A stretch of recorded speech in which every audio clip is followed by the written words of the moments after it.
This morning, I came across a video posted by Frank Turek from a fellow, I guess, who works with his ministry called John Ferrer, talking about abortion and what he thinks is the strongest argument against abortion. And I thought actually that short clip really perfectly summarizes, not perfectly, but very well summarizes my approach in terms of argument against biblical violence. And so I want to show the clip how and then how it applies to biblical violence and show how the irony is that people like Turek don't apply this same methodology to hermeneutics and theology and their reading of the Bible that they apply to abortion and the fetus in utero. And that is the challenge, I believe, for individuals like Turek to become more consistent in applying these very methods that they endorse in one area to their reading of the Bible as well. So let's look at the clip. This, I think, honestly, the most persuasive argument against abortion is a clear description, clear treatment, clear presentation of what abortion is. Abortion on its own, without all the fluff, all the euphemisms, all the rationalizations and excuses and replacement words, strip all of those away and treat it for what it is morally abhorrent.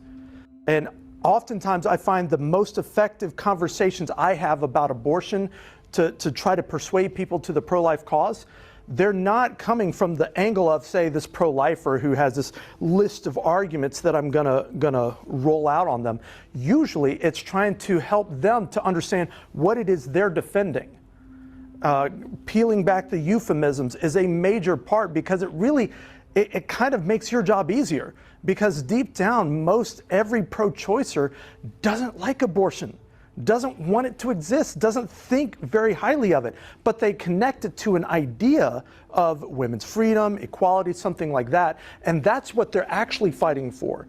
And so many times, if you can show it for what it is and how it doesn't actually benefit women overall, and how it harms women, and half of the aborted babies out there are female, so that's hardly a pro-woman outlook if it's actually killing females. Once you treat it for what it really is, abortion's repulsive. The interesting thing is, in my book, Jesus Loves Canaanites, I actually give an example from a film, pro-life film or anti-abortion film called Silent Scream, which was made in the early 1980s, and it shows through a sonogram. Is that right? Shows what I believe it was a D&C abortion looks like, or a suction abortion. Yeah. So anyway, how the fetus is dismembered in utero and removed violently from the uterus.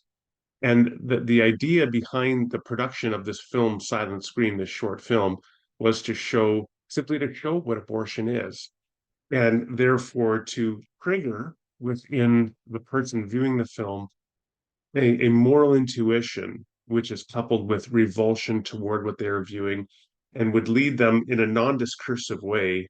In other words, not through reasoning, but through an appeal to intuition, to become pro-life or anti-abortion.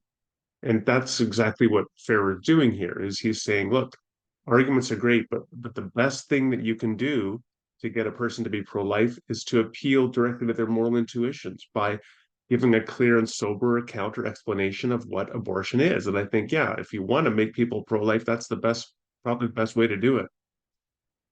Uh, and so that was the point I was making then in Jesus Loves Canaanites, is the irony here, which I was pointing out in the book, is that these very evangelicals who so well understand the appeal to moral intuition when it comes to an issue like abortion do not understand that same appeal when it comes to using their moral sensibilities to help guide them in how they're reading, interpreting, and applying passages of the Bible, including ones that include moral content which is deeply problematic.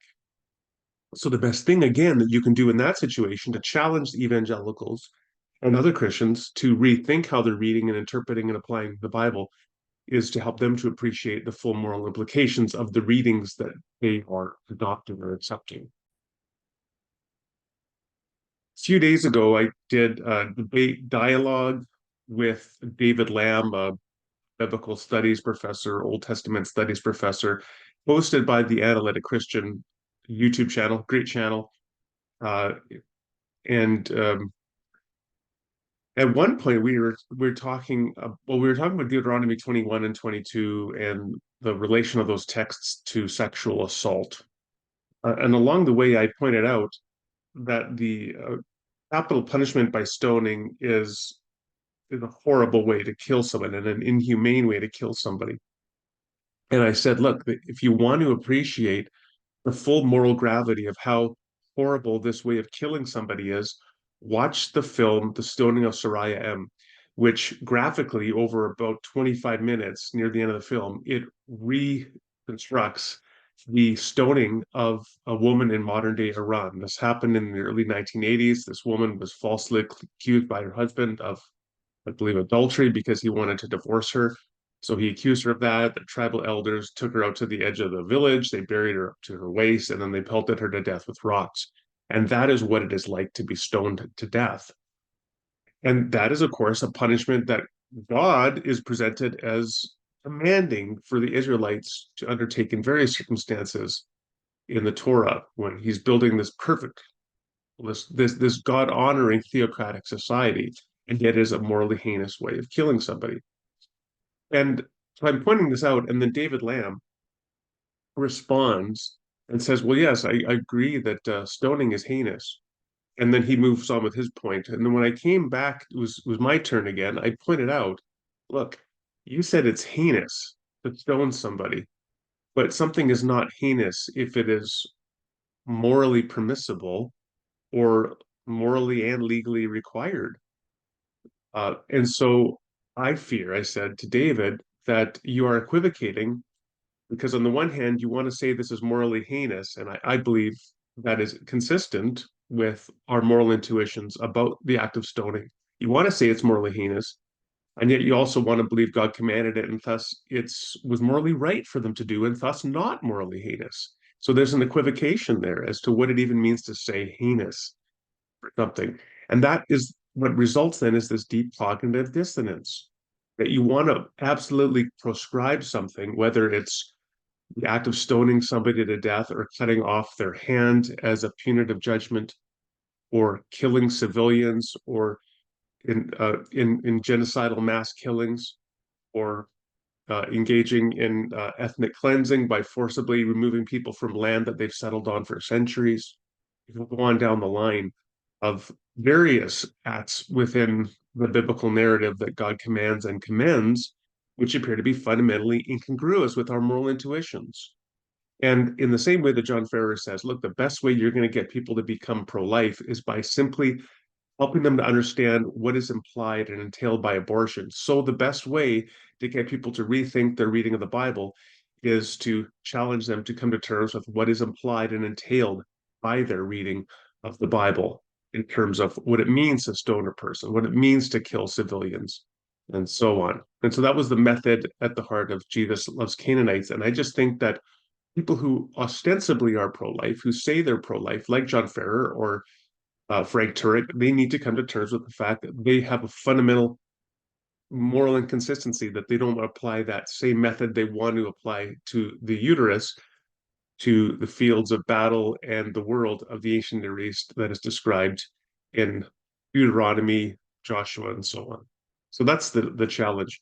And of course, the last thing I'll say here is, I mean, as Ferrer says, well, the reason that people can sustain this cognitive dissonance is because they have these beliefs about rights and so on, and the woman protecting women, which they believe they have to follow, but then that leads them to accept what he believes to be this morally inconsistent and indefensible position. So it is, evangelicals are forced to accept things they and other Christians what they believe they have to accept, like stoning and killing civilians and so on, because of a particular understanding of inspiration and inerrancy. So the next thing you then have to come to is rethinking what that understanding of inspiration and inerrancy is. But do that rather than sacrifice your moral intuitions.